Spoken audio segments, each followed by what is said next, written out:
Learning curve. So ఇక్కడ మనం learning curve గురించి తెలుసుకున్నాం. జస్ట్ ఇందులో ఈ లెసన్లో మనము కేవలం ఎగ్జామ్ పాయింట్ ఆఫ్ వ్యూలో ప్రాబ్లమ్స్ అంటే ఏ విధంగా సాల్వ్ చేస్తాం అనేది చూద్దాం అంతే. సో లెర్నింగ్ కర్వ్ని మనం ఏ విధంగా ఎక్స్ప్రెస్ చేస్తామంటే y = ax పవర్ bగా రిప్రజెంట్ చేస్తాం. సో y ఇక్కడ టర్మ్స్ని y = ax పవర్ b అన్నాం కదా, వాటిని ఒక టర్మ్స్ని ఏ విధంగా చెప్తామంటే y = average time per unit for x units అని చెప్పొచ్చు. a = time taken for first unit, అంటే time taken for first unit అని రాయొచ్చు. x అంటే cumulative number of units. So ఇక్కడ నెంబర్ని మనం n/apostrophe ఇచ్చినాం. So cumulative number of units x అంటే. b అంటేనేమో లెర్నింగ్ కోఎఫిషియంట్ అని చెప్పొచ్చు.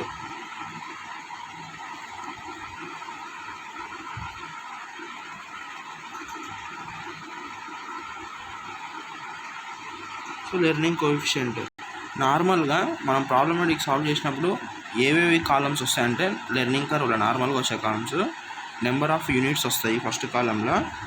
అంటే ఈ నెంబర్ ఆఫ్ యూనిట్స్ని క్యుములేటివ్ చేయాల్సి ఉంటుంది. క్యుములేటివ్ అంటే ఎట్లనో చెప్తా. నెక్స్ట్ క్యుములేటివ్ యావరేజ్ టైం ఉంటుంది. క్యుములేటివ్ యావరేజ్ టైము, దాని తర్వాత టోటల్ టైము.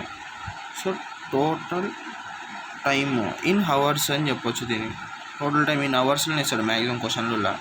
నెక్స్ట్ ఏంటి ఫైనల్గా ఇంక్రిమెంటల్ టైం ఉందా లేదా చెక్ చేసుకోవాలి. ఇంక్రిమెంటల్ టైం ఖచ్చితంగా ఉంటుంది. Incremental time for every additional unit. So for additional unit అని చెప్పొచ్చు, అడిషనల్ యూనిట్స్. సో ఈ 4 కాలమ్స్ ఖచ్చితంగా ప్రతి ప్రాబ్లంలో మనము డిరైవ్ చేస్తామన్నమాట. అంటే ఫర్ ఎగ్జాంపుల్ చూసినట్టయితే యూనిట్స్ అనేటివి క్యుములేటివ్ అన్నాం కదా, ఏ విధంగా ఇంక్రీజ్ అవుతాయి అంటే ఫస్ట్ ఎప్పుడైనా సరే ఈ విధంగా ఈ ఆర్డర్లోనే ఉంటుంది. ఫస్ట్ యూనిట్కి ఎంత అని క్వశ్చన్లో చెప్తాడు. సో ఫస్ట్ యూనిట్ తర్వాత దాన్ని క్యుములేటివ్ చేస్తే ఎంత వస్తుంది అంటే ఇది నథింగ్ బట్ ఏంటంటే స్క్వేర్లు చేసుకుంటూ వెళ్ళిపోవచ్చు అనమాట. స్క్వేర్స్ అంటే తెలుసు కదా, 1 స్క్వేరు, తర్వాత 1 స్క్వేర్స్ అని కాదు కానీ 1 × 2 2 టేబుల్ 2, నెక్స్ట్ 2 × 2 4 కదా 4, నెక్స్ట్ 4 × 2 8, 8 × 2 16, అట్లా డాష్ వాడు మనకి ఎన్ని యూనిట్స్ కనుక్కోమంటే అన్ని యూనిట్స్ ఫైండ్ అవుట్ చేయాల్సి ఉంటుంది. నెక్స్ట్ క్యుములేటివ్ యావరేజ్ టైం అంటే వాడు ఫస్ట్ యూనిట్కి ఇంత టైం అని చెప్తాడు. First unit taken for example page number 484 చూడండి, అదే ఎగ్జాంపుల్ చెప్తాను నేను బోర్డ్ బుక్లో. సో పర్ యూనిట్కి ఫస్ట్ యూనిట్ ఎంత అంటే 100 తీసుకుందని చెప్తున్నాడు. అయితే ఇక్కడ క్యుములేటివ్ యావరేజ్ టైం చేసేటప్పుడు ఏమవుతుందంటే క్వశ్చన్లో మనకి ఏం చెప్తాడంటే ఇంత పర్సంటేజ్ అని చెప్తాడు. సో ఈ క్యుములేటివ్ యావరేజ్ టైం దగ్గర పర్సంటేజ్ ఏం తీసుకోవాలంటే దాన్ని లెర్నింగ్ కర్వ్ అని చెప్తారు క్వశ్చన్లో. సో లెర్నింగ్ కర్వ్ వచ్చేసి ఒక 90% ఆర్ 80% అని ఇండికేట్ చేస్తాడు అతడు. సో ఈ మ్యాక్సిమం 2 ఉంటాయి ఎక్కువ శాతం ప్రాబ్లంలో. కాబట్టి వాడి లెర్నింగ్ కర్వ్ = 80% ఉంటుంది. నథింగ్ బట్ ఏంటంటే క్యుములేటివ్ యావరేజ్ టైమే తీసుకోవాలి. వాడు లెర్నింగ్ కర్వ్ అన్నా cumulative average time taking for first unit అన్నా అంటే పర్సంటేజ్ చెప్తాడు. అప్పుడు మనం ఇది కన్సిడర్ చేయాలి. ఇది ఎట్లా చేయాలంటే ఫస్ట్ యూనిట్కి ఎంత అయితే అయ్యిందో దాని మీద ఫర్ ఎగ్జాంపుల్ నేను ఏం చేస్తున్నా అంటే 80% తీసుకుంటున్నాను. 80% తీసుకొని అప్లై చేద్దామని అనుకుంటున్నాను. సో ఇప్పుడు 80% లెర్నింగ్ కర్వ్ అంటే యావరేజ్ టైంకి తీసుకోవాలి. సో 100 × 80% ఫస్ట్ యూనిట్కి అయితే 100 అవుతుంది, 100 అనుకుందాం. దాని మీద ఇప్పుడు 80% చేస్తే సెకండ్ యూనిట్కి అంటే 2 యూనిట్స్ ప్రొడ్యూస్ చేయడానికి ఎంత టైము అంటే ఎంత 80 వస్తుందా. నెక్స్ట్ 80 మీద 80% ఎంత 8 × 64 కదా 64. నెక్స్ట్ 64 × 80% 51.2 వస్తుందా. అంటే ఏం లేదు నథింగ్ బట్ వీటి మీద పర్సంటేజ్ చేయాలి. 100 × 80%, ఇదేమో 80 × 80%, అట్లా వేసుకుంటూ పోతే మనకు టైం వస్తుంది అన్నమాట. సో ఈ విధంగా వస్తుంది. దాని తర్వాత టోటల్ టైం ఇన్ అవర్స్గా చేయాలి దీన్ని. టోటల్ టైం ఇన్ అవర్స్ అంటే ఫస్ట్ ఏంది ఒక యూనిట్కి 100, 2 యూనిట్లకు 80 కదా. సో ఇప్పుడు ఫస్ట్ యూనిట్కి 100 అన్నప్పుడు టోటల్ అవర్స్ ఎన్ని వస్తాయి ఇక్కడ 100 వస్తాయి. 1 × 100 100. నెక్స్ట్ 2 × 80 ఎంత 160. నెక్స్ట్ 4 × 64 256 వస్తుంది. నెక్స్ట్ 8 × 51.2 వేస్తేనేమో 409.6 వస్తుంది. నెక్స్ట్ 16 × 4.096 వేస్తే సో 65.536 వస్తుంది. సో ఇప్పుడు incremental time for additional units అంటే ఫస్ట్ దానికి ఎంత ఉంది incremental time 100 and 100 no incremental. Second దానికి 2 యూనిట్స్ అంటే ఒక యూనిట్ ప్రొడ్యూస్ చేసినప్పుడు 100 అయింది, సెకండ్ యూనిట్ ప్రొడ్యూస్ చేసినప్పుడు 160 అవర్స్ అయింది. ఇప్పుడు అంటే పైన 100 అవర్స్కి 160 అవర్స్కి ఎంత ఇంక్రీజ్ అయింది, 60 అవర్స్ ఇంక్రీజ్ అయింది కదా, అది ఇంక్రిమెంటల్ టైము. నెక్స్ట్ ఈ 160కి 256కి అంటే 2 నుంచి 4 యూనిట్స్ ప్రొడ్యూస్ చేసినప్పుడు 160కి 256కి ఎంత ఇంక్రీజ్ అయింది, 96 అవర్స్ ఇంక్రీజ్ అయింది. నెక్స్ట్ 256కి 400 నెక్స్ట్ ఈ 400.6కి ఎంత డిఫరెన్స్ చూసుకొని రాయాలి. వీటి డిఫరెన్స్ నథింగ్ బట్ వీటి డిఫరెన్స్ చూసుకొని రాయాల్సి ఉంటుంది ఇంక్రిమెంటల్వి. అంటే ఫస్ట్ దానికి దీనికి చేసేటప్పుడు ఏ విధంగా ఎంత తేడా వచ్చిందో అది ఒక్కొక్క యూనిట్స్కి వేసినప్పుడు ఎంత టైం రిడ్యూస్ అయింది అనేది ఇంక్రిమెంటల్ అడిషనల్ యూనిట్స్ చేసినప్పుడు తెలిసిపోతుంది మనకు. సో ఇక్కడ ఇందులో చూసుకోవాలి, ఇది 40.96, ఇది 655.36. సో 16 × 40.96 వేస్తే 650.36 వస్తుంది. వీటి యొక్క డిఫరెన్స్ 245.76. సో ఈ ఇంక్రిమెంటల్ అడిషనల్ యూనిట్స్ని ఫైండ్ అవుట్ చేసాం అనమాట. సో క్వశ్చన్లో ఏమని అడగచ్చు అంటే, మనకు క్వశ్చన్లో 4 యూనిట్స్ ప్రొడ్యూస్ చేసినప్పుడు మనకు ఎంత టైం ఇంకా అయినాం అని అడగవచ్చు. సో మనం ఏం మెన్షన్ చేస్తాం, 4 యూనిట్స్ చేసినప్పుడు మనకి ఎంత టైం అయింది ఇలా చూడాలి. 4 యూనిట్స్ చేసినప్పుడు మనకు 256 అవర్స్ పట్టింది. సో పర్ అవర్ వాల్యూ ఇస్తాడు. పర్ అవర్ ఎంత అన్నాడు అంటే, ఒక ఎగ్జాంపుల్గా per hour is equal to 10 rupees అంటాడు.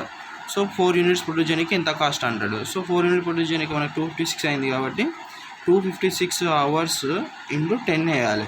ఎంత వస్తుంది, 2560 రూపీస్ వస్తుంది.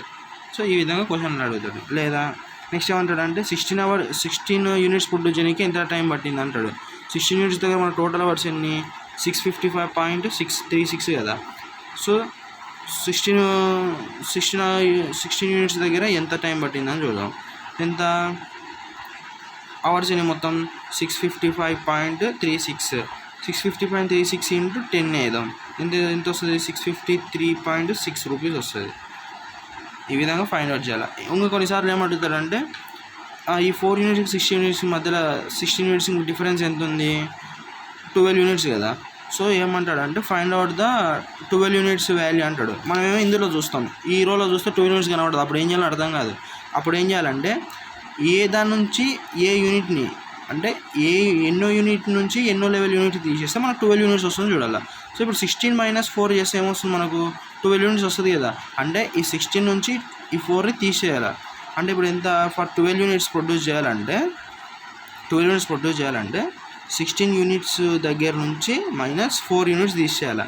అంటే నథింగ్ బట్ ఏంటంటే, 16 యూనిట్స్ దగ్గర ఎంత టైం పట్టింది మనకు, 655.36 పట్టింది. సో 650.36 మైనస్ 4 యూనిట్స్ దగ్గర ఎంత టైం పట్టింది మనకు, 256 అవర్స్ పట్టింది కదా ఇది ఉన్నది. సో 256 అవర్స్ తీసేయాలి. తీసేస్తే ఎంత వస్తుందో చూసుకోవాలి. సో ఎంత వస్తుంది అంటే 399.36 వస్తుంది. సో ఈ 399.36 అవర్స్ కదా, టైం కదా. ఈ అవర్స్ అక్కడ 2 యూనిట్స్ దగ్గర ఎంత కాస్ట్, ఇది ఎంత 12 యూనిట్స్ దగ్గర ఇన్ని అవర్స్ వచ్చింది మనకు. ఇంటూ ఎంత వేయాలంటే 10 వేయాలి. ఎంత వస్తుంది, 3993.6 రూపీస్ వస్తుంది. సో ఈ విధంగా చేయాల్సి ఉంటుంది. మనం క్వశ్చన్ ఎట్లయినా అడగవచ్చు అతడు. ఇక్కడ నథింగ్ బట్ ఏంటంటే, ఇక్కడ ఈ రో ఉంది కదా, ఇంక్రిమెంటల్ అడిషనల్ యూనిట్స్. ఇదేంటంటే ప్రతి అడిషనల్ యూనిట్స్కి ఇంత ఇంక్రీజ్ అయిందని చెప్పినాం కదా. ఇట్లా ఈ వీటిని బేస్ చేసుకుని మనం చేయొచ్చు అనమాట. అంత రిస్క్ అనుకుంటే కానీ ఇట్లా సబ్ట్రాక్షన్ చేయొచ్చు. 16 యూనిట్స్ నుంచి 4 యూనిట్స్ పోతే 12 యూనిట్స్కి ఎట్లా అంటే ఇంత ఇన్ అవర్స్ వస్తుంది ఇంటూ అట్లా. ఇది ఏంటంటే నార్మల్గా ఈ రోని యూజ్ చేసుకుంటే కూడా మనం ఈజీగా చేయొచ్చు. కాకపోతే ఇది అయితే ఈజీగా అర్థమవుతుందని ఇట్లా చెప్పిన, దాని నుంచి పోకుండా. సో ఇది కాన్సెప్ట్ లెర్నింగ్ కర్వ్కి. ఇప్పుడు ఏం చేద్దామంటే, బోర్డ్ బుక్లో పేజ్ నెంబర్ 486లో 19th ప్రాబ్లం చూద్దాం. అది ఎట్లా అంటే మళ్ళీ దీంట్లో ఎక్స్ప్లెయిన్ చేస్తే లెంత్ అవుతుంది, టైం టేకెన్ అవుతుంది. అది కూడా సేమ్ ఈ విధంగా ఉంటుంది. ఎగ్జాంపుల్ క్వశ్చన్ చూస్తే, ఇది 19th question. The learning curve as management accounting has now become or going to become an acceptable tool in industry. For its applications are almost unlimited అని చెప్పిండు. When it is used correctly, it can lead to increase business and higher profit అంటే కరెక్ట్గా use చేస్తే మన business profits increase అయిపోతాయని చెప్పిండు. When used without proper knowledge, it can be lead to loss business and bankruptcy. Correct proper knowledge లేకుండా use చేస్తే మనకు loss వస్తుంది, అది బ్యాంక్రప్ట్కి దారి తీస్తుంది అని చెప్తున్నాడు. సో క్వశ్చన్ ఏం అడుగుతున్నాడు అంటే, ఈ నుంచి మెయిన్ క్వశ్చన్ అనమాట. So illustrates the use of learning curve use చేసుకొని calculate the expected average units cost for making.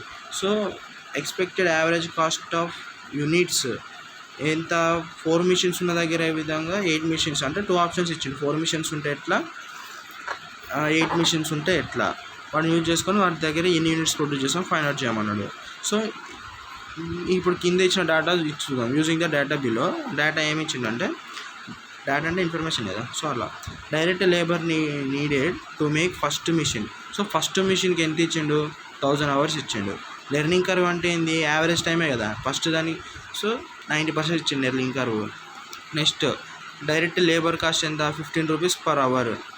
ఇది డైరెక్ట్ లేబర్ కాస్ట్ ఇచ్చాను. నెక్స్ట్ డైరెక్ట్ మెటీరియల్ కాస్ట్ అంటే 1,50,000. ఇది ఏంటంటే నార్మల్ కాస్ట్ అన్నమాట. Fixed cost for either size orders 60,000. So ఇది నేను ఈ బోర్డ్ బుక్లో ఎక్స్ప్లెయిన్ చేస్తాను, ఎట్లనో చూడండి. సో ఇక్కడ మనకేముంది, ఫస్ట్ నెంబర్ ఆఫ్ మిషన్స్ చూడాలి. నెంబర్ ఆఫ్ ఫస్ట్ రో చూద్దాం. రోజ్ చూడ ఏమని రాసినంటే నెంబర్ ఆఫ్ మిషన్స్. ఎందుకంటే మనకు మిషన్లు ఇచ్చింది కాబట్టి ఇక్కడ నెంబర్ ఆఫ్ మిషన్స్ రాసుకోవాలి. అంటే 4 మిషన్స్ 8 మిషన్ దగ్గర ఎట్లా అన్నాడు కాబట్టి ఫస్ట్ అదే రాసుకోవాలి, ఏది ఇస్తే అది తీసుకోవాలి. So number of machines. Next average time hours second కాలం. నెక్స్ట్ థర్డ్ కాలం లేబర్ కాస్ట్. ఇక్కడనేమో మెటీరియల్ కాస్ట్, ఫిక్స్డ్ కాస్ట్ అడిషనల్గా ఇచ్చింది కదా ప్రాబ్లంలో. ఇక్కడ మెటీరియల్ కాస్ట్, ఫిక్స్డ్ కాస్ట్ ఇంత అవుతుందని. అది ఫైనల్ టోటల్ కాస్ట్ ఎంత ఫైండ్ అవుట్ చేయాలి. మనం ఏమో అడిగినాడు క్వశ్చన్లో, మనకు calculate the expected average units cost అడిగిండు. సో ఆ మిషన్ల దగ్గర వచ్చిన యూనిట్స్ దగ్గర ఎంత కాస్ట్ అవుతుంది అన్నాడు. సో అందుకే ఈ విధంగా చేసుకున్నాం. ఫస్ట్ ఒక మిషన్ ఉంది, ఈ దాన్ని ఎట్లా పెంచుకోవాలంటే 4 మిషన్స్ ఉన్నా కాడ 8 మిషన్స్ ఉన్నా కాడ అడిగింది కాబట్టి నెంబర్ ఆఫ్ మిషన్స్ ఎన్ని 1 కదా. సో 1 × 2, 2 × 2 = 4, 4 × 2 = 8. ఈ విధంగా రాసుకోవాలి. ఏదైనా సరే మిషన్స్ అయినా సరే యూనిట్స్ అయినా సరే వాడు ఇచ్చినవి ఏది ఇస్తే అవి తీసుకోవాలి, అవి ఈ విధంగా రాసుకోవాలి. Next average time is equal to, first ఏం చెప్పిండు, direct labour need to make first machine దగ్గర 1000 hours. So 1000 hours. సో ఇక నెంబర్ ఆఫ్ మిషన్స్ అంటే యూనిట్స్ ప్లస్లో రాసినాం, ఎందుకంటే మన క్వశ్చన్లో మిషన్స్ గురించి డీటెయిల్స్ ఇచ్చింది, యూనిట్స్ గురించి చేయలేదు. సో రెస్పెక్టివ్ మిషన్స్ దగ్గర కాస్ట్ ఎంత అవుతుంది అని అడిగింది కాబట్టి ఆ విధంగా చూసుకోవాలి. సో ఇప్పుడు average time for hours, first machine దగ్గర ఎంత ఇచ్చిండు, 1000 hours ఇచ్చిండు. సో ఇప్పుడు మనకు లెర్నింగ్ కర్వ్ ఎంత ఉంది, 90% ఉంది. సో 1000 × 90% చేస్తే 900 వస్తుంది. మళ్ళీ 900 × 90% అట్లా వేసుకుంటూ పోవాలి. మళ్ళీ 810 వస్తుంది. 810 × 90% 729 వస్తుంది. సో మనం 8 దాకానే 8 వరకు ఎందుకు ఆపినామంటే వాడికి మనం క్వశ్చన్లో 4 మిషన్స్ దగ్గర ఎంత అవుతుంది అన్నాడు, 8 మిషన్స్ దగ్గర ఎంత అవుతుంది అన్నాడు ఇక ఇక్కడ.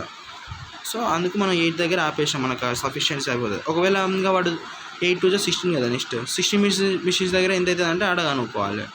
సో అలా. నెక్స్ట్ లేబర్ కాస్ట్ ఎంత అవుతుంది అంటే మనకు ఇక్కడ ఎన్ని అవర్స్, 1000 hours. పర్ అవర్ ఎంత labour cost, per hour 15 rupees కదా. క్వశ్చన్లు అన్నాడు కదా 15 rupees per hour అని. మన ఫస్ట్ యూనిట్ దగ్గర 1000 hours అవుతుంది. సో 1000 × 15, 15,000. 900 × 15, 15 × 135 కదా. సో 13,500. నెక్స్ట్ 810 × 15 చేస్తే 12,150 వస్తుంది. ఆ విధంగా 729 × 15. ఇక్కడ అన్నిటికీ 15 తోటి మల్టిపుల్ చేస్తాం, రెస్పెక్టివ్ వస్తుంది మనకు. ఇప్పుడు ఏం చేయాలి, మెటీరియల్స్ చూసుకోవాలి. మెటీరియల్స్ అంటే ఏంటంటే ఒక్కొక్క మిషన్ దగ్గర అంటే మినిమం ఇస్తాం మనం, మెటీరియల్స్ ఇన్ని అవుతాయి. మెటీరియల్ కాస్ట్ సేమ్ ఉంటుంది కదా. సో ఎన్ని మిషన్లు వాడినా మెటీరియల్ కాస్ట్ అయితే సేమే కాబట్టి ఫస్ట్ మిషన్ 1 దగ్గర 1,50,000 అవుతుంది. మిషన్ 2 దగ్గర కూడా 1,50,000. మెటీరియల్ కాస్ట్ కాన్స్టెంట్ కదా, ఎన్ని మిషన్లకు వాడినా అదే material cost. Next fixed cost అనేది ఇక్కడ ఆర్గనైజేషన్ డిఫరెంట్గా యూజ్ చేసినప్పుడు, ఇప్పుడు ఫిక్స్డ్ కాస్ట్ ఒకటే మిషన్ యూజ్ చేసిన అనుకో, ఒకటే మిషన్కి అలొకేట్ అవుతుంది కాబట్టి 60,000 ఒకటే మిషన్ ఛార్జ్ చేయాలి. అది ఒకవేళ నెక్స్ట్ 2 మిషన్స్ యూజ్ చేసినాం అనుకో, ఫిక్స్డ్ కాస్ట్ అనేది ఇక్కడ మిషన్స్ 2 ఉన్నాయి కదా, 2 మిషన్ యూజ్ చేసిన ఫిక్స్డ్ కాస్ట్ ఏమవుతుంది, రెండింటికి సెగ్రిగేట్ చేస్తాం అంటే 30,000 ఒక్కొక్క మిషన్ మీద 30,000 ఛార్జ్ అవుతుంది. నెక్స్ట్ 3 మిషన్ల దగ్గర అయినప్పుడు 60,000 డివైడెడ్ బై అది 4 మిషన్స్ ఉన్న దగ్గర 3 ఉండవు, 4 మిషన్స్ ఉన్న దగ్గర ఏమవుతుంది అంటే 60,000 డివైడెడ్ బై 4 వేస్తే 15,000 వస్తుంది. అంటే ఒక్కొక్క మిషన్కి అలొకేట్ చేయాలి ఫిక్స్డ్ కాస్ట్ని. ఇక్కడ మెటీరియల్స్ ఎందుకు చేయమంటే మెటీరియల్స్ అనేటివి మనం ఒకటేసారి పర్చేజ్ చేస్తాం, వాటి కాస్ట్ ఎంత అయితే అంటే నువ్వు ఎన్ని, ఇప్పుడు సపోజ్ 1 lakh మెటీరియల్ పర్చేజ్ చేసినాం, లేదా ఈయనే ఉంది కదా 1,50,000 మెటీరియల్ పర్చేజ్ చేసినాం. ఒక మిషన్ యూజ్ చేస్తే ఒక మిషన్లో ప్రాసెస్ అయిపోతాయి. 2 మిషన్లు చేసినా మన మెటీరియల్ కాస్ట్ ఏం తగ్గదు, మనం పెట్టేది 1,50,000 పెడితేనే ఉంటాం. సో ఇక్కడ ఫిక్స్డ్ కాస్ట్ అనేది మాత్రమే ఒక్కొక్క మిషన్కి అలొకేట్ చేస్తాం అన్నమాట. ఇది గుర్తుపెట్టుకోవాలి, ఇది ఫిక్స్డ్ కాస్ట్ మాత్రమే ఆ విధంగా చేస్తామని. సో ఇప్పుడు ఈ మూడింటిని యాడ్ చేస్తే 15,000 + 1,50,000 + 60,000 చేస్తే 2,25,000 వస్తుంది. సో అట్లా ఫస్ట్ మిషన్ దగ్గర ఎంత కాస్ట్ వచ్చింది, సెకండ్ మిషన్ దగ్గర ఎంత కాస్ట్ వచ్చింది, థర్డ్ అది fourth machine and eighth machine దగ్గర ఎంత వచ్చింది చూడాలి. మన క్వశ్చన్లో ఏమడిగిందంటే answer the question 192 please. Next వాడు ఏమడిగిన క్వశ్చన్లో ఫోర్త్ మిషన్ దగ్గర కాస్ట్ ఎంత, ఎయిత్ మిషన్ దగ్గర కాస్ట్ ఎంత. మనకి ఎంత వచ్చింది, ఫోర్త్ మిషన్ దగ్గర కాస్ట్ 177, 150 వచ్చింది. ఎయిత్ మిషన్ దగ్గర కాస్ట్ ఎంత వచ్చింది, 168, 435 వచ్చింది. సో అదే ఆన్సర్ అంతే. ఒకవేళ క్వశ్చన్లో వాడు ఇక్కడ ఫోర్ మిషన్స్ దగ్గర ఎంత వచ్చింది, ఎయిత్ మిషన్స్ దగ్గర ఎంత వచ్చింది అనేది అడగకుండా 3 మిషన్స్ దగ్గర ఎంత వచ్చింది అంటాడు. 3 మిషన్స్ అనేటివి మనకి ఇక్కడ చూస్తే చేయనీకి రాదనుకుంటాం, కాకపోతే 1 + 2 ఎంత 3 కదా. సో ఫస్ట్ మిషన్ దగ్గర వచ్చిన కాస్ట్ అంటే ఈ విధంగా తీసుకోకూడదు కానీ ఒక మిషన్ నుంచి ఇంకో మిషన్ తీసేయాలి. అంటే 4 మిషన్స్ ఇక్కడ 4 మిషన్స్ మైనస్ ఫస్ట్ మిషన్ చేయాలి. 4 మిషన్స్ కాస్ట్ ఎంత, 177, 150. ఓకే సారీ, ఇది కాస్ట్ కాబట్టి ఆ విధంగా ఏం అడగాడు క్వశ్చన్. అది ఒకవేళ ఇది అవర్స్ను లేబర్ అవర్స్ ఇంత ఇంకట్ అయింది అవర్స్ బేస్లో, ఇక్కడ యూనిట్స్ దగ్గర యూనిట్స్ వచ్చినప్పుడు అవర్స్ టైం వచ్చినప్పుడు ఆ విధంగా అడుగుతాడు. ఇది కాస్ట్ కాబట్టి అట్లా ఏం అడగాడు. ఫస్ట్ మిషన్ చేసినప్పుడు ఒకటే మిషన్ యూజ్ చేసినాం అనుకో మనకు హై కాస్ట్ ఇంకట్ అవుతాం. అదే 2 మిషన్స్ యూజ్ చేసినప్పుడు లెర్నింగ్ కర్వ్లో ఏమవుతుందంటే machines number of machines or number of units increase చేసుకున్న పోయే కొద్దీ మన కాస్ట్ ఏమవుతుందంటే కూడా డిక్రీజ్ అవుతుంది అనమాట. ఏమంటే ఫస్ట్ యూనిట్ దగ్గర ఒకటే మిషన్ యూజ్ చేస్తే 2,25,000 అయింది. అదే 2 మిషన్స్ యూజ్ చేస్తే 1,93,500. అంటే కాస్ట్ ఏమవుతుందంటే రెస్పెక్టివ్ మిషన్స్ ఇంక్రీజ్ అయ్యే కొద్దీ డిక్రీజ్ అవుతుంది అన్నమాట. సో అది ఇక్కడ ఈ ప్రాబ్లంలో ఈ విధంగా చూసినాం. అర్థమైంది అనుకుంటా, కొంచెం అర్థం చేసుకోండి ఒకవేళ అర్థం కాకపోతే. ప్రాబ్లం నెంబర్ 20 ఉంది, అది బోర్డ్ బుక్లో చూడండి మీరే. పేజ్ నెంబర్ వచ్చేసి 487. అలాగే ప్రాబ్లం నెంబర్ ఇల్లుస్ట్రేషన్ 21 ఉంటుంది, అది కూడా ఈజీగానే ఉంటుంది. సో పేజ్ నెంబర్ 497లో మనకు లాగరిథమ్స్ బేస్ చేసుకుని ఒక ప్రాబ్లమ్స్ ఉంటాయి. ఇవి పాస్ట్ అటెంప్ట్లో అడిగింది అనమాట. ఇది ఇంపార్టెంట్. ఈ మోడల్ ఇంతకుముందు చెప్పిన మోడల్ తెలుసుకుంటే లెర్నింగ్ కర్వ్ అయిపోయినట్టే, అప్పుడు భయం అనేది ఉండదు అనమాట దీంట్లో. సో మ్యాక్సిమం స్కోప్ క్వశ్చన్ అడగడానికి ఇవే అనమాట. పోయినసారి ఎట్లా అడిగలేడు కాబట్టి లాస్ట్ అటెంప్ట్ ఈసారి అడగవచ్చు అని అనుకుంటున్నా. సో క్వశ్చన్ ఏ విషయం చూద్దాం. Illustration 23, the usual learning curve model is y = ax⁻b. అవునా కదా, ఈక్వేషన్ అదే కదా మనకి ఎక్స్ప్రెషన్ చేసేది. Where y is the average time per unit for x units, a is the time for first unit and x is the cumulative number of units, b is the learning coefficient. b అంటే ఏంది, learning coefficient. And ఇక్కడ ఏమన్నాడు అంటే క్వశ్చన్లో b is the learning coefficient, it is equal to log 0.8 divided by log 2. దాని value ఇచ్చేసిండు, మనం ఏం సపరేట్గా ఫైండ్ అవుట్ చేయాల్సిన లేదు. b వాల్యూ ఇచ్చేసిండు, అంటే ఎంత ఇచ్చిండు, -0.322 ఇచ్చిండు. అంటే ఇది లాగ్ వాల్యూ అవుతుంది, ఆ లాగ్ వాల్యూ ఎంతకి ఈక్వల్ అంటే -0.322 అన్నాడు. అంటే ఇప్పుడు b ప్లస్ ఏం రాసుకోవచ్చు, డైరెక్ట్ -0.322 రాసుకోవచ్చు అనమాట. సో ఫర్ లెర్నింగ్ రేట్ 80%, అంటే లెర్నింగ్ కర్వ్ రేట్ ఎంత ఇచ్చిండు, 80% ఇచ్చాడు. So given that a = 10 hours అంట. అంటే a ఈక్వల్ అంటే ఏంది, ఫస్ట్ యూనిటే కదా, అంటే average time for first unit కదా. So 10 hours and learning rate 80%. You are required to calculate. ఏం క్యాలిక్యులేట్ చేయమన్నాడు మనని, the average time for 20 units. 22 units దగ్గర యావరేజ్ టైం ఎంత, the total time for 30 units. 30 units దగ్గర టోటల్ టైం ఎంత, అక్కడ average అనేది ఇక్కడ టోటల్ టైం అడిగిండు. Next the time for units 31 to 40, అంటే 31 నుంచి 40 units మధ్యలో ఎంత టైం అవుతుంది అని అడిగిండు. సో నెక్స్ట్ ఇచ్చిన ఇన్ఫర్మేషన్ ఏంటంటే given that log 2 equal to values అనమాట. log 2 equal to 0.301, anti log of 0.5811 equal to 3.812. Next log 3 equal to 0.4771, anti log of log 3 ఎంత అంటే anti log of 0.5244 equal to 3.345. Next ఈ values ఇచ్చింది కదా, ఈ values ఎట్లా ఉపయోగపడదో నేను ఇప్పుడు నీకు ప్రాబ్లం డైరెక్ట్ ఈ విధంగా ఇస్తాడు. అర్థం కాకూడదు అనుకోవద్దు. లాగులు వచ్చినప్పుడు భయపడకూడదు. లాగులు వచ్చినప్పుడే ప్రాబ్లం వెరీ ఈజీగా ఉంటుంది. సొల్యూషన్ చూద్దాం. దీన్ని ఏ విధంగా చేయాలనేది నేను చెప్తా. ఫస్ట్ మనం లెర్నింగ్ కర్వ్ ఈక్వేషన్ అదే ఎక్స్ప్రెషన్ రాదాం. అంటే ఏంది, y = ax⁻b కదా, అది రాదాం. సో ఈ ఈక్వేషన్లో ఇచ్చిన వాల్యూస్ టర్మ్స్ ఏమేమి ఇచ్చిండు మనకు, ఏ వాల్యూ ఎంత ఇచ్చిండు, 10 hours ఇచ్చిండు. క్వశ్చన్లో ఉంటుంది a = 10 hours అన్నాడు. నెక్స్ట్ b వాల్యూ ఎంత ఇచ్చిండంటే కావాలంటే చూపిస్తా. ఏ ఈక్వల్ టు 10 hours ఇచ్చిండు. నెక్స్ట్ బి వాల్యూ, బి అంటే ఏంది లెర్నింగ్ కోఎఫిషియంటే కదా. So B is the learning coefficient, it is equal to log 0.8 divided by log 2 అంట. దాని వాల్యూ ఎంత -0.322. సో ఎంత రాయాలి ఇక్కడ -0.322 రాయాలి. సో ఇక్కడ ఎక్స్ అంటే ఏంటంటే నెంబర్ ఆఫ్ యూనిట్స్కి అని నేను చెప్తాం కదా, నెంబర్ ఆఫ్ యూనిట్స్కి ఎంత టైం అని. సో క్వశ్చన్లో ఏమన్నాడు అంటే ఎక్స్ని డిఫరెంట్ సిచ్యువేషన్లో కనుక్కో అన్నాడు. అంటే ఏంది, ఫస్ట్ ఏమన్నాడు అంటే that average time for 20 units find చేయాలి. అంటే ఇక్కడ x ఈజ్ ఈక్వల్ 20 అవుతుంది. సెకండ్ కేసులో the total time for 30 units, 30 ఇప్పుడు x ఈజ్ ఈక్వల్ 30 అవుతుంది. నెక్స్ట్ థర్డ్ కేసులో 31 నుంచి 40కి ఎంత అవుతుంది అన్నాడు. సో మనం ఫస్ట్ ఏం చేద్దామంటే ఇక్కడ x ఈజ్ ఈక్వల్ టు ఇది ఫస్ట్ కేసు కాబట్టి x ఈజ్ ఈక్వల్ 20 అనుకుంటున్నా. సో ఇప్పుడు నేను ఫస్ట్ కేసు చేస్తున్నా, అంటే వేరే x is equal to 20 units ఉన్నప్పుడు ఏ విధంగా అవుతుందని.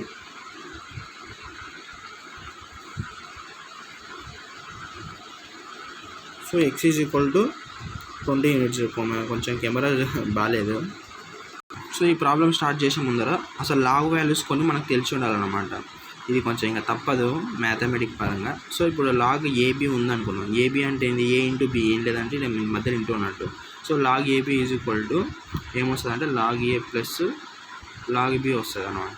ఒకవేళ లాగ్ ఏ పవర్ ఎన్ అంటే పవర్లో ఏదో ఒక ఎన్ అంటే ఏదో ఒక నెంబరు, ఏ పవర్ ఎన్ అంటే ఏమొస్తుంది అంటే ఎన్ ఇంటూ లాగ్ ఏ వస్తుంది. Next log A by B ఇచ్చింది అనుకో, అంటే డివైడెడ్లో ఉన్నప్పుడు అప్పుడు ఏమవుతుంది అంటే log A minus log B అవుతుంది. సో ఇవి కొన్ని సర్టన్ ప్రిన్సిపల్స్ ఉన్నాయి, అవి మనం చూసుకోవాలి. సో మ్యాక్సిమం ఇప్పుడు దానికి ఇవి అయితే సరిపోతాయి అనుకుంటున్నా. ఇప్పుడు ప్రాబ్లం స్టార్ట్ చేద్దాం. x ఈజ్ ఈక్వల్ 20 units ఉన్న కాడ ఎట్లా. సో ఫస్ట్ ఈక్వేషన్ ఏమి ఇచ్చిండు మనకు, y is equal to ax power b ఇచ్చిండు. సో y అంటే మనం కనుక్కోవాలి. ఏ ఈక్వల్ టు ఎంత ఇచ్చిండు మనం రాసుకున్నాం కదా terms, A equal to 10 hours. So 10 into X ఎంత ఇచ్చిండు 20 ఇచ్చిండు కదా 20 units దగ్గర, 20 ఇంటూ b ఎంత ఇచ్చిండు -0.322 పవర్లో ఉంది, పవర్లో రాసుకున్నాం. ఇప్పుడు ఏం చేయాలంటే take log on both sides చేయాలి.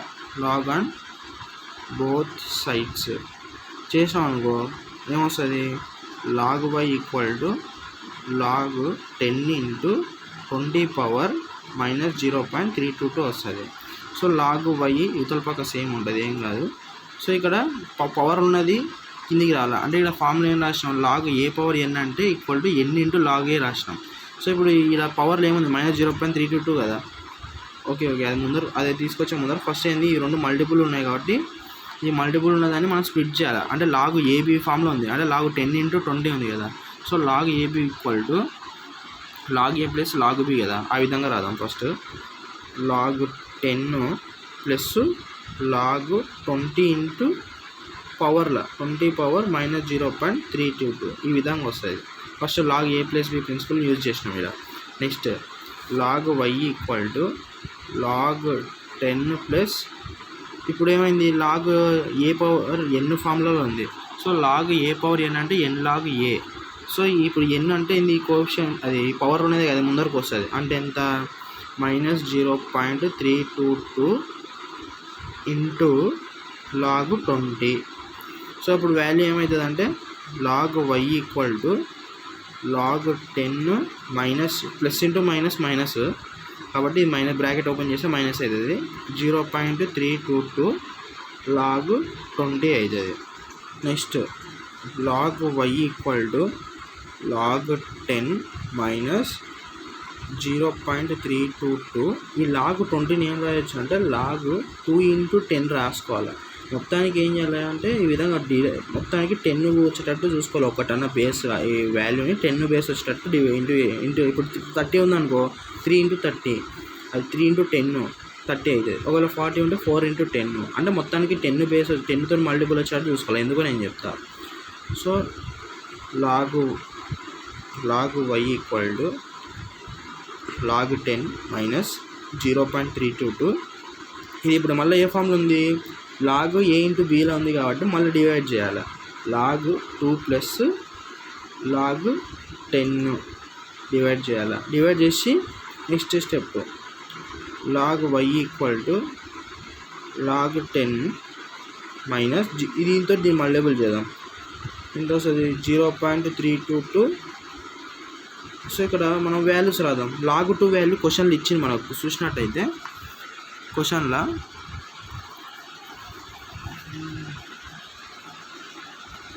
So given that log 2 is equal to 0.301 అన్నాడు కదా. సో క్వశ్చన్లు ఇస్తాడు. సో ఇప్పుడు ఎంత రాయాలి 0.301 రాసుకోవాలి ప్లస్. అయితే మనం ఎప్పుడైనా గమనించుకోవాలి అకార్డింగ్ టు మ్యాథమెటికల్ రూల్స్ ప్రకారం log 10 బేస్ ఏం లేదంటే ఇక్కడ 1 ఉన్నట్టే బేసు. సో ఏమవుతుందంటే log 10 base 1 value equal to 1 అవుతుంది. ఇది మ్యాథమెటికల్ ప్రిన్సిపల్ అన్నమాట. కాబట్టి ఇప్పుడు నేను ఏం చేస్తున్నా log 10 ప్లస్లో ఎంత అప్లై చేస్తున్నా అంటే 1 అప్లై చేస్తున్నా 1. సో ఇక్కడ కూడా log 10 ప్లస్లో 1 కాబట్టి ఇప్పుడు చూడండి log y equal to log 10 అంటే ఎంత 1 మైనస్. సో ఇక్కడ 0.322 బ్రాకెట్లో ఈ రెండు ప్లస్ చేస్తే ఎంత వస్తుంది 1.301 వస్తుంది. So next log y equal to ఇప్పుడు చూసి దీన్ని మల్టిపుల్ చేద్దాం. 0.322 ఇంటూ 1.301 చేస్తే ఎంత వస్తుంది అంటే 1 మైనస్ 0.418922 వస్తుంది. 418922. సో ఈ వాల్యూ వస్తుంది అనమాట. ఇప్పుడు ఏం చేయాలా సో log y ఎంత వస్తుందంటే log y equal to 1 minus 0.418922 వేస్తే ఎంత వస్తుంది అంటే ఎంత వస్తుంది 0.581078 వస్తుంది. ఇప్పుడు నేను ఏం చేస్తున్నా ఈ log y ఉంది కదా ఈ లాగ్ను అవతలు పంపించిన అనుకో ఏమవుతుంది అంటే y is equal to log నార్మల్గా పాజిటివ్ ఉన్నది ఏమవుతుందంటే యాంటీ లాగ్ అవుతుంది. సో యాంటీ లాగ్ 0.581078 అవుతుంది. సో ఈ లాగ్ అనేది ఇవతలకి వెళ్ళిపోతే యాంటీ లాగ్ అవుతుంది అనమాట మనకు. అండ్ యాంటీ అంటే ఏంటంటే నెగటివ్ కొంచెం ఆపోజిట్ అని చెప్తాం. సో యాంటీ లాగ్ 0.581078 వచ్చింది. ఇప్పుడు యాంటీ లాగ్ వాల్యూ క్వశ్చన్లు ఎంత ఇచ్చాడో చూడాలి వాల్యూ ఉందా లేదా. మనకి ఎంత వచ్చింది ఇప్పుడు యాంటీ లాగ్లో చూసుకుంటూ పోదాం. క్వశ్చన్లు యాడ్ ఇచ్చాడంటే యాంటీ లాగ్ 0.5811 కదా మనకు వచ్చింది ఎంత 0.5811. ఎస్ ఇక్కడనే కదా యాంటీ లాగ్ 0.581 అంటే 7 ఉంది కాబట్టి రౌండప్ చేస్తే ఈ 7ని రౌండప్ చేస్తే 1 అవుతుంది వీడికి. అంటే ఎంత వస్తుంది ఇది nothing but y is equal to anti log 0.5811 వస్తుంది రౌండప్ చేసిన అంతే. సో క్వశ్చన్లో మనకి ఎంత ఇచ్చిండు యాంటీ లాగ్ 0.5811 దాని వాల్యూ ఎంత 3.812. సో ఫైనల్గా y is equal to anti log 0.581078 ఎంత ఇచ్చిందంటే 3.812 ఇచ్చేసిండు. సో ఇది ఆన్సర్. సో y అంటే ఏంటంటే ఇప్పుడు టోటల్ టైం కదా. సో అంటే టైం కదా యావరేజ్ టైం అని చెప్పొచ్చు. ఇప్పుడు డైరెక్ట్ వచ్చిన y వాల్యూనే ఏమంటామంటే యావరేజ్ టైం అని చెప్తాం. సో యావరేజ్ టైం ఫర్ 20 యూనిట్స్కి ఎంత అంటే యావరేజ్ టైం ఎంత అంటే 3.812 అని చెప్పొచ్చు అవర్స్. దీన్ని డైరెక్ట్ వచ్చిన వాల్యూనే యావరేజ్ టైం అంటాం. ఒకవేళ దీన్నే మనం టోటల్ టైం ఫైండ్ అవుట్ చేయాలనుకున్నాం అనుకో సో ఇది యావరేజ్ టైం ఫర్ 1 యూనిట్కి వస్తుంది. ఈ విధంగా చేస్తే ఫర్ 1 యూనిట్ ఇది ఫర్ 1 యూనిట్. అయితే టోటల్ టైం అంటే ఎంత అంటే 3.812 ఇంటూ టోటల్ యూనిట్స్ ఎన్ని మీ క్వశ్చన్లో మనకు 20 కదా 20 యూనిట్స్ అంటే x ఈక్వల్ 20 కదా 20 చేసినాం అంటే 76.24 అవర్స్ టైం పడుతుంది. అంటే ఒక యూనిట్కి 3.812 అవర్స్ పట్టింది. 20 యూనిట్స్ ఈక్వల్ టు 76.24 అవర్స్ పట్టింది. అట్లని ఈ విధంగా ఫైండ్ అవుట్ చేస్తాం అన్నమాట. అర్థమైంది అనుకుంటున్నా. కావాలనుకుంటే నెక్స్ట్ మళ్ళీ ఇంకొకటి ఎగ్జాంపుల్ తీసుకుందాం. మొత్తానికి ఏంటంటే లాగారిథమ్స్లో ఈ ఫార్ములాస్ మనకు రావాలి. అంటే జస్ట్ ఈ 4 వస్తే సరిపోతుంది ఈ పర్పస్కి. ఇంకా చాలా ఉంటాయిలే మనకు అవసరం లేదు అవన్నీ. log a into b is equal to log a plus log b. log a power n equal to n into log a. log a by b equal to log a minus log b. log 10 equal to 1 అన్నమాట answer దీని value. So ఈ 4 వచ్చినాయంటే మనం ఈ problems ఈజీగా చేస్తాం. Log మీద అడిగితే ప్రాబ్లం ఇంకా ఈజీ బెదిరుకోకుండా చేయాలి. నెక్స్ట్ ఈ క్వశ్చన్లో ఏమడిగిండు టోటల్ టైం ఫర్ 30 యూనిట్స్ అడిగింది కదా. సో ఇది జస్ట్ సేమ్ యాజ్ టీజ్ ఎక్స్ ప్లస్లో 20 పెట్టుకున్నాం కదా. అంటే ఈ ప్రాబ్లంలో చూస్తే y is equal to x power b కదా. అంటే x ప్లస్ 20 పెట్టుకున్నాం కదా. 20+30 పెట్టుకుని యాజ్ టీజ్ చేసుకుంటూ వాళ్ళ ప్రాబ్లంలో ఆడు మనకి ఏమేమి చేంజ్ వస్తాయంటే ఇక 20+30 వస్తుంది కాబట్టి ఈడ కొంచెం చేంజ్ అవుతుంది. మనకు డైరెక్ట్ ఆన్సర్ ఏంటంటే యాంటీ లాగ్ ఈ వాల్యూ కొంచెం చేంజ్ అవుతుంది కాబట్టి యాంటీ లాగ్ కాడ కొంచెం డిఫరెన్స్ వస్తుంది. ఇది లాగ్ 2x10 రాదు, 3x10 వస్తుంది. సో లాగ్ 3 ప్లస్ లాగ్ 10 రాసుకుంటాం. లాగ్ 3 వాల్యూ క్వశ్చన్లో చూస్తే 0. సంథింగ్ ఇచ్చింటాడు. ఈ 10 వాల్యూ 1 కాబట్టి 1 రాసుకున్నాం. సో ఇక్కడ లాగ్ 10 వాల్యూ 1, ఇక్కడ కూడా లాగ్ 10 వాల్యూ 1. ఈ రెండింటిని యాడ్ చేస్తాం. అప్పుడు అంటే లాగ్ 3 ఉన్న వాల్యూని యాడ్ చేస్తాం. దాంతో దీన్ని మల్టిపుల్ చేసి 1 నుంచి తీసేస్తే ఒక వాల్యూ వస్తుంది. ఆ వాల్యూ ఇక్కడ లాగ్ y, ఆ లాగ్ నవతలకు పంపిస్తే y = యాంటీ లాగ్. ఈ రెండింటిని అంటే వచ్చిన వాల్యూని మైనస్ చేసినాం కదా, ఆ వాల్యూ వస్తుంది. సో యాంటీ లాగ్ ఆ వాల్యూ ఖచ్చితంగా క్వశ్చన్లో 4 డిజిట్కి రౌండప్ చేసింది కాబట్టి మనం కూడా 4 డిజిట్కి రౌండప్ చేస్తే యాంటీ లాగ్ ఈ వాల్యూ అన్న రావచ్చు, లేదా యాంటీ లాగ్ ఈ వాల్యూ అన్న రావచ్చు. రెండింటిలో ఒక వాల్యూ చూసుకుని యాడ్ వస్తే అది మనం రాసుకుంటే అయిపోతుంది. రాసుకొని డైరెక్ట్ అది యావరేజ్ యూనిట్ ఫర్ 1 అవర్ అనుకోవాలి. 1 అవర్కి అంత అయినప్పుడు, అదే 1 యూనిట్కి అన్ని అవర్స్ అయినప్పుడు 30 యూనిట్స్కి ఎంత అని ఇంటూ 30 కొడితే మనకు టోటల్ అవర్స్ వస్తుంది. సో ఆ ప్రాబ్లం ఇక్కడ షార్ట్ కట్లో చేసిండు. కొంచెం ఇది మీరే చేయాలి, ఎందుకంటే 8కే టైం ఎక్కువ అయిపోయింది. నెక్స్ట్ దీనిలో థర్డ్ మోడల్ ఏమన్నాడు అంటే the time for units 31 to 40 units అన్నాడు. ఇది ఎట్లా చేయాలంటే ఫస్ట్ ఏం చేసాం, 20 యూనిట్స్ కనుక్కున్నాం, నెక్స్ట్ 30 యూనిట్స్ కనుక్కున్నాం. నెక్స్ట్ ఇట్లే సేమ్ ఈ 20 యూనిట్స్ 30 యూనిట్స్ కనుక్కున్నట్టే 40 యూనిట్స్కి ఎంత అవుతుంది కనుక్కోవాలి. క్వశ్చన్లో అన్ని వాల్యూస్ ఉంటాయి, వాడు ఏం చెప్పాడు ఇట్లా మనం 40 యూనిట్స్ కనుక్కొని 40 - 30 చేస్తే ఈ 31 నుంచి 40కి ఉన్న యూనిట్స్ అంటే నీ 10 యూనిట్స్, ఈ మధ్యలో ఉన్న 10 యూనిట్స్కి మనకు ఆన్సర్ వస్తుంది. అంటే ఇప్పుడు 40 యూనిట్స్ కనుక్కో, ఎంత 40 యూనిట్స్ నుంచి 40 యూనిట్స్కి ఎంత టైం పడుతుంది అని కనుక్కో. అంటే 40 ఇంటూ యావరేజ్ టైం ఎంత వస్తుంది అది వేస్తే టోటల్ టైం వస్తుంది కదా. ఆ టోటల్ టైం మైనస్ 30 యూనిట్స్ దగ్గర అయిన టోటల్ టైం తీసేస్తే బ్యాలెన్స్ ఈ 31 to 40 మధ్యలో అయిన యూనిట్స్ వాల్యూ వస్తుంది అనమాట. సో అది నెక్స్ట్ పేజ్లో ఏం చెప్పిండో చూద్దాం. సో ఇక్కడ ఏం చేసిన వాడు ఫస్ట్ సెకండ్ క్వశ్చన్ 30 యూనిట్స్కి అడిగింది కాబట్టి 30 యూనిట్స్కి వేసుకొని చేస్తే మనకి ఎంత వస్తుంది అంటే కాస్ట్ 100.35 వస్తుంది. ఇంతకుముందు ఎంత వచ్చింది మనకు 20 యూనిట్స్ దగ్గర ఎంత వచ్చిందంటే 76.24 వచ్చింది. అంటే ఇదే కదా మనకు వచ్చింది, 76.24 వచ్చింది కదా. సో నెక్స్ట్ 30 యూనిట్స్ దగ్గర ఎంత వస్తుంది అంటే 100.35 వస్తుంది. Same procedure, same formula, same first 20 units దగ్గర ఎట్లా వేసినా అట్లా వేయాలి. నెక్స్ట్ ఏం చేస్తా అంటే 40 యూనిట్స్ దగ్గర చేస్తాడు. 40 యూనిట్స్ దగ్గర చేస్తే ఎంత వస్తుంది అంటే 121.94 వస్తుంది. సో 40 యూనిట్స్ దగ్గర ఎంత వచ్చింది 121.96 వచ్చింది కదా. 30 యూనిట్స్ దగ్గర ఎంత వచ్చింది 100.35 వచ్చింది కదా టోటల్ అవర్స్. ఇది టోటల్ టైం చూడండి, టోటల్ టైం ఫర్ 40 దగ్గర అయితే 40, 30 అయితే 30. ఇప్పుడు ఈ రెండింటి నుంచి డిఫరెన్స్ అంటే ఎంత 10 యూనిట్స్ అంటే ఏ నుంచి అది 31 నుండి 40 యూనిట్స్ అంటే ఈ గ్యాపే కదా ఆ రెండింటి డిఫరెన్స్. సో ఆ డిఫరెన్స్ని ఈ గ్యాప్లో చేయాలి. అంటే 121.96 మైనస్ 100.35 చేస్తే ఎంత అంటే 21.61 అవర్స్ అవుతుంది. ఇదే ఆన్సర్ 31 నుంచి 40 మధ్యలో యూనిట్స్కి. ఈ విధంగా మనం ఫైండ్ అవుట్ చేయాల్సి ఉంటుంది. కొంచెం కష్టపడాలి. వీటికి టైం 30 మినిట్స్ అయింది కాబట్టి మళ్ళీ ఇబ్బంది అవుతుంది కాబట్టి వీటికి మూవీస్ చేస్తున్నాం.